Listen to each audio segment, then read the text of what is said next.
It is the world that has been pulled over your eyes to blind you from the truth.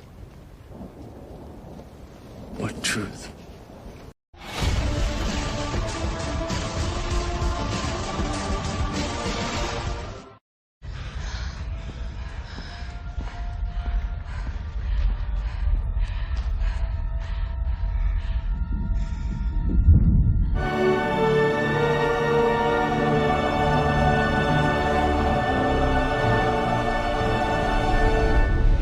Summer has come and passed.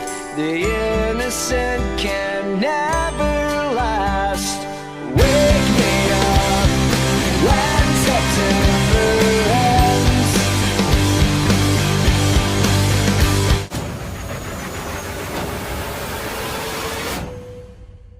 So what is this? What is 23?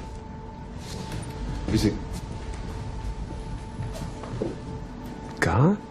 As we approach the 21st anniversary of 9/11, some troubling news on the horizon. World Trade Center first responders who inhaled toxic dust at Ground Zero are taking part in an unprecedented study. CBS 2's Jennifer McLogan reports they may be at increased risk of developing dementia and other forms of memory loss. Well, nobody's gotten to the bottom of 9/11, unfortunately, and they should have, as to the maniacs that did that horrible thing to our city, to our country, to the world. So nobody's really been there. Wait, nobody's gotten to the bottom of 9/11? What exactly is Trump implying there? No, seriously, what on earth would this man mean? And now, America must choose to move forward or to move backwards, to build a future or obsess about the past, to be a nation of hope and unity and optimism, or a nation of fear, division, and of darkness. That there is a virus out there, an infection, caused by specifically largely one person over the last 5 or 6 years. That person is no longer in office. And the people who are most susceptible to catching one of the permutations of this virus are Americans who have suffered some sort of sense of loss over the past 10 or 15 years, whether it's the loss of a child in war, the loss of a home due to the economic collapse. They've suffered a sense of loss and still live with it. And they are the most susceptible to this virus of whether you call it white nationalism or people who just don't believe in government and want to overthrow any existing form of government. What are your thoughts on that? Yes, I think the sense that, especially for older white men, that they can no longer define American society on their own terms, deeply antagonizes some people. Yet, I think when that leads to violence, it is so off-putting to the majority of Americans that it's a losing position. Those people will be there.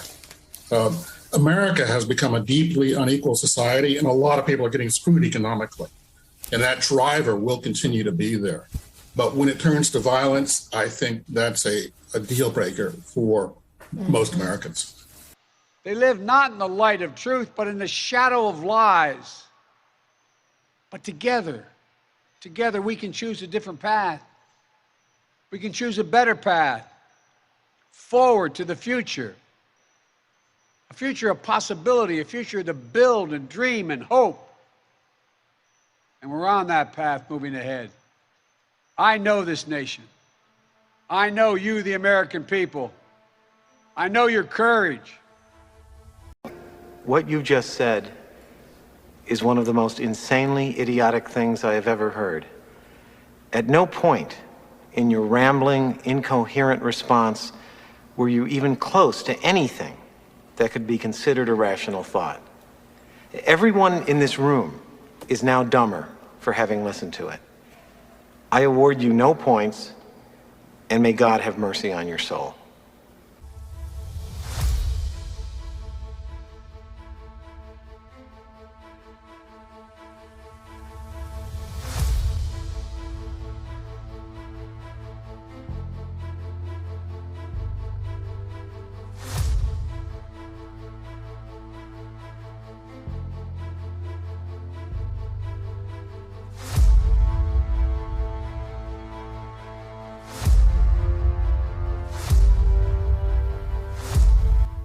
quite close, isn't it? Message? Yeah, from Michelle. How very amusing. So you guys watch it together? Yes. Let's have a look. Hey, Prince Harry. Remember when you told us to bring it at the Invictus Games? Careful what you wish for.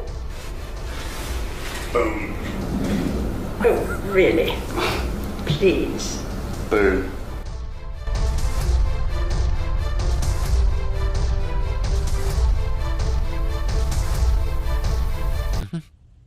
Okay.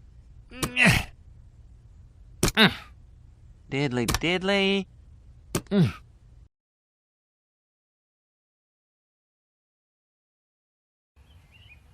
Why, that's a higher power than even I believe in. What is going on?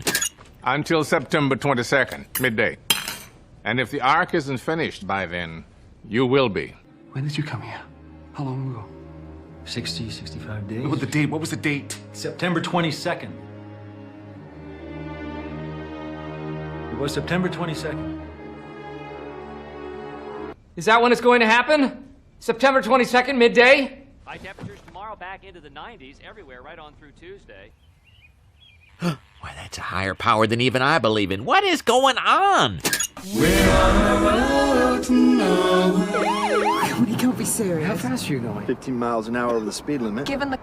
Couldn't you find it in your heart to give my friend here a fighting chance of being with the one he loves before we all reach our untimely conclusion? No. I think they want me to save them. Save them? From what, Congressman? Saving the animals, okay. All right, I can roll with that. That's a good idea.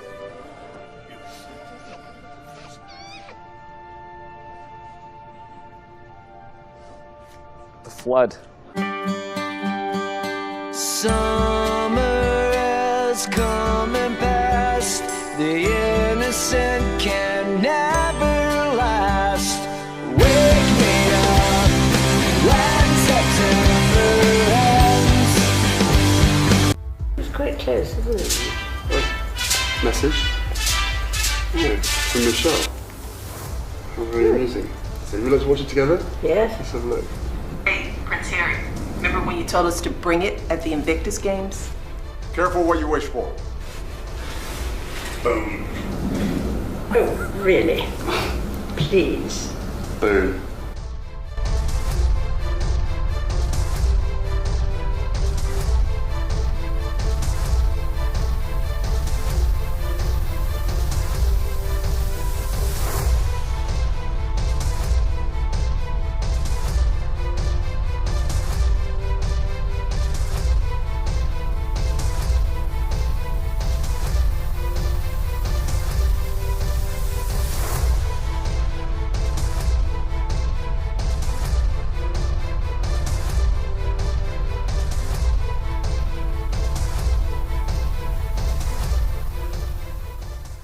I have a window in my apartment that specifically was aimed at the World Trade Center because of the beauty of the whole downtown Manhattan. And I watched as people jumped, and I watched the second plane come in.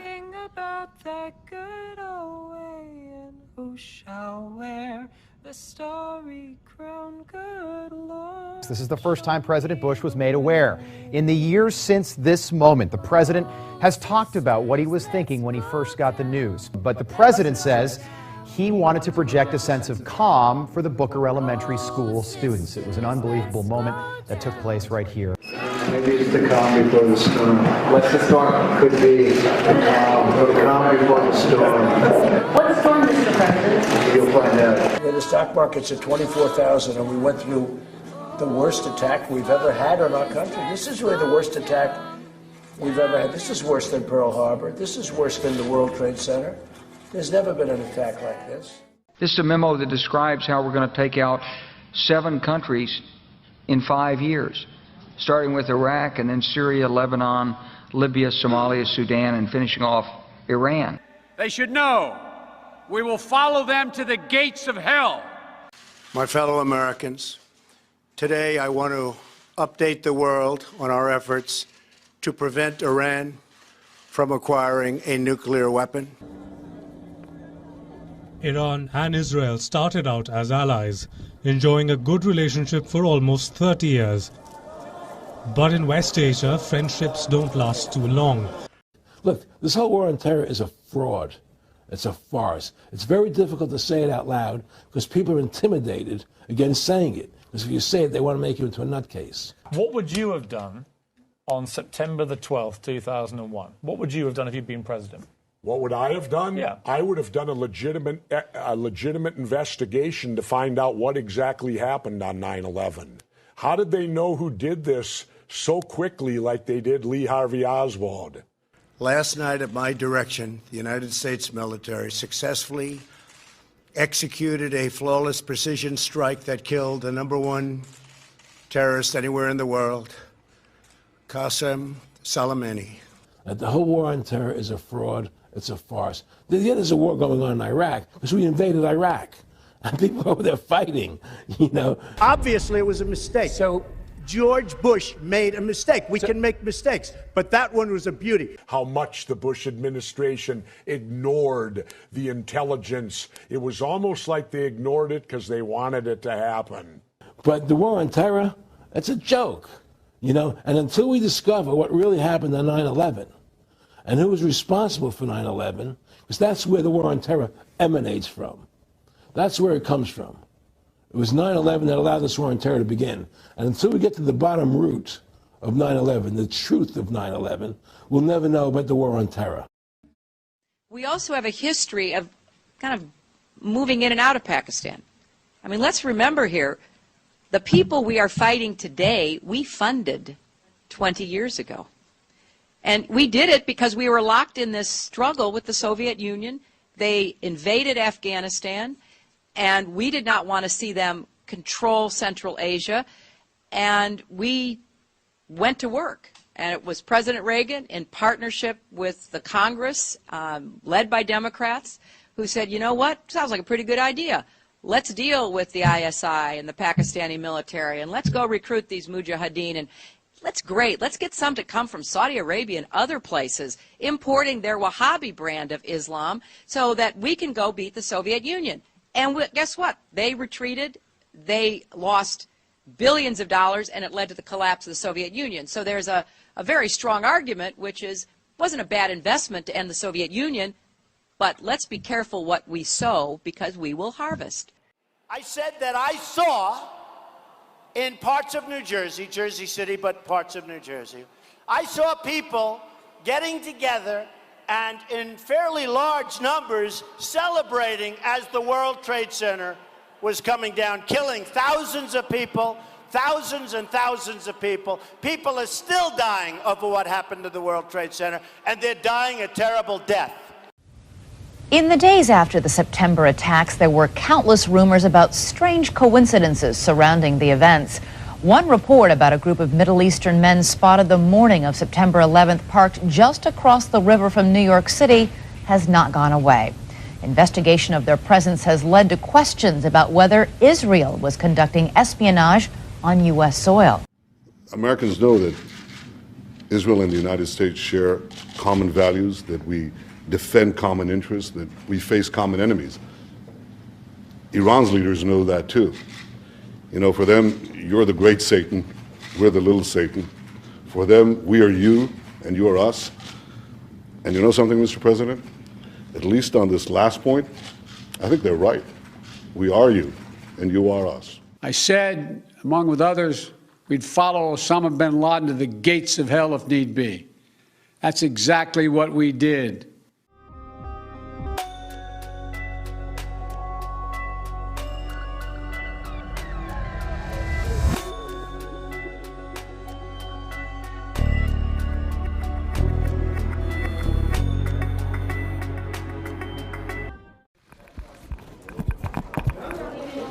That's nice, isn't it, though?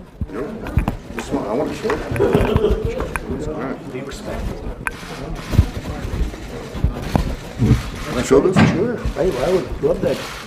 This was a special token of affection given by myself and the First Lady to Prime Minister and the First Lady of Israel. President Trump understood that the way to end those wars was to adopt a peace through strength approach to the world. He rebuilt the American military, which had been decimated by defense sequestration under the Obama administration. I've concluded that it's time to end America's longest war. It's time for American troops to come home. I remember the plan was in place, and President Biden referenced it yesterday because suddenly he doesn't want to break any plans that Donald Trump had. He said the pullout was supposed to happen in May. I extended it to 9/11. After 20 years, I've learned the hard way that there was never a good time to withdraw U.S. forces. This is why I'm enormously blessed and privileged to stand before you today to outline the next phase of our campaign. It looks like the Biden administration has just failed in its execution of its own plan. It looks like they're now trying to get folks out. This reminds me of when we've seen previous administrations allow embassies to be overrun. It's starting to feel that way. Is that there was never an exit strategy, no glide path out of Afghanistan. When I was in the Pentagon, the only thing I could find out was there was an intention to stay indefinitely.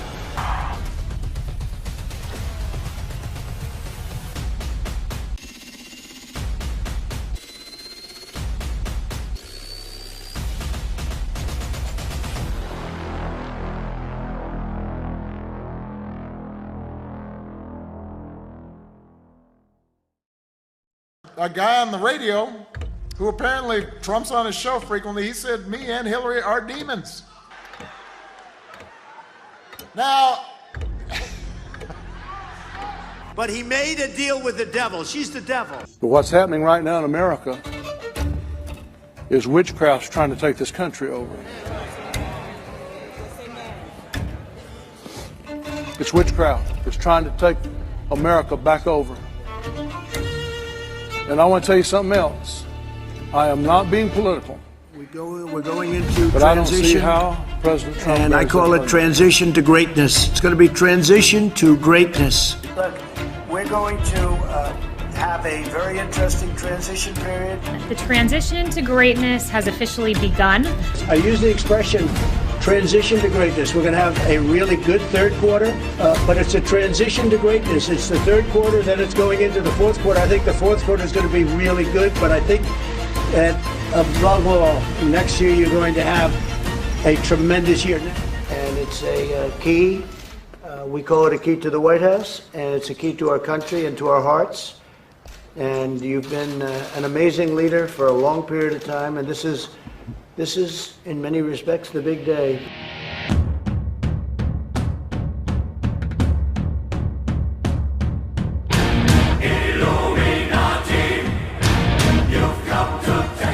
One man will break the code and open the door. Well, it should read Stargate. We will move heaven and earth to safeguard our great American citizens. This level is filled with doors. These doors lead to many places. The dangers to our country constantly evolve, and so must we.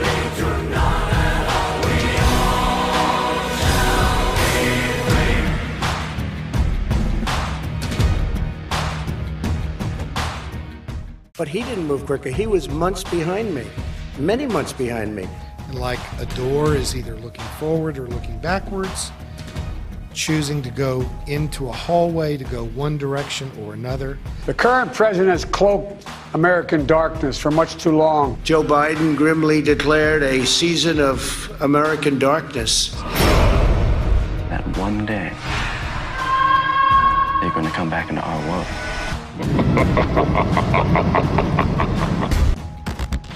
In 2001, a real-world exercise tested the emergency response to a bioterror attack on the continental United States. The operation was called Dark Winter. We're about to go into a dark winter. A dark winter. Have a dark winter at all, which we didn't at the beginning. Because they wanted the constant reminder, you are who you are choosing to be. You are evolving in a direction. It's evolving. You know, there was never a give up. The press sort of reported there was like a give up. There's no give up. We started. Darkness is coming. This could just be the beginning. Beginning of what? All-out war.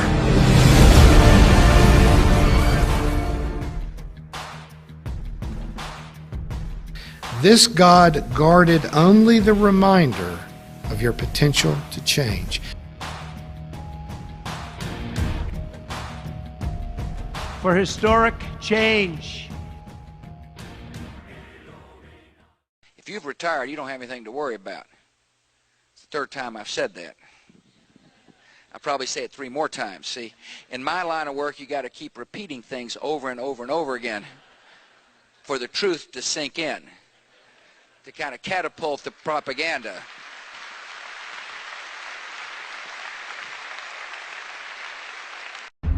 One day, Jesus is coming. You may be at church. You may be at work. You may be asleep. God grant that you will be ready when he makes his personal appearance. My God, what if his appearance occurs on a Sunday morning? My prophetic word to you this morning